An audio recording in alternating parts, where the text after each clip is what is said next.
Titilaok! Titilaok! Beep, beep, beep, beep, beep.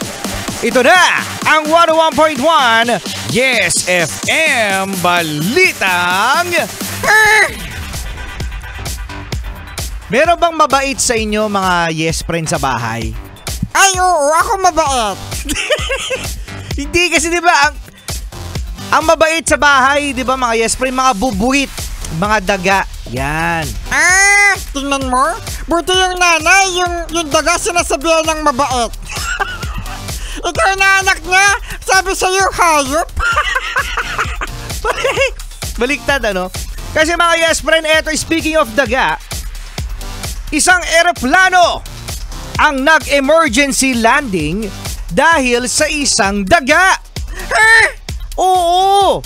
Yes mga yes friend, ang eroplano na bumabiyaheng Norway to Spain,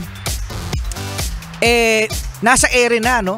Ngayon, syempre, yung mga pasahero, mga yes friend, kumakain yan eh. Oo, depende yan actually sa airline kung may pakain. Pero ito, mahaba-habang mahaba-habang travel to.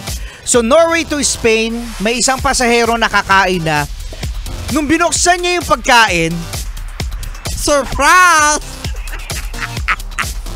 May Mickey Mouse! May Mickey Mouse! May Mickey Mouse sa pagkain. Buhay pa mga yes friend. Buhay pa yung Mickey Mouse, buhay pa yung daga. So anong nangyari mga yes friend, yung daga tumalo naman palabas ng pagkain. Ayan, pwede na. Pwede na kainin. Hindi pa rin. At dahil dyan mga yes friend, yung eroplano ay nag-emergency landing. May daga lang, nag-emergency landing na. Oo, nag-emergency landing, Martian. Kasi mga yes friend, para daw ito maimbestigahan ng pamunuan ng eroplano at ma-check din mga yes friend yung mga wiring ng eroplano. Kasi mamaya baka ginat-nat na yung hélice. So dami-dami nang hangat-ngatin ng daga. Ano ba? Hélice pa, no? Oo. At syempre mga yes friend, ayan ang isa sa mga problema kapag merong mabait. Oh, kaya nga sinasabihan ng mabait para hindi siya manira ng gamit. Kasi 'di ba kapag sinabi mong ay nako nandiyan na naman yung daga, maninira na naman daw 'yan.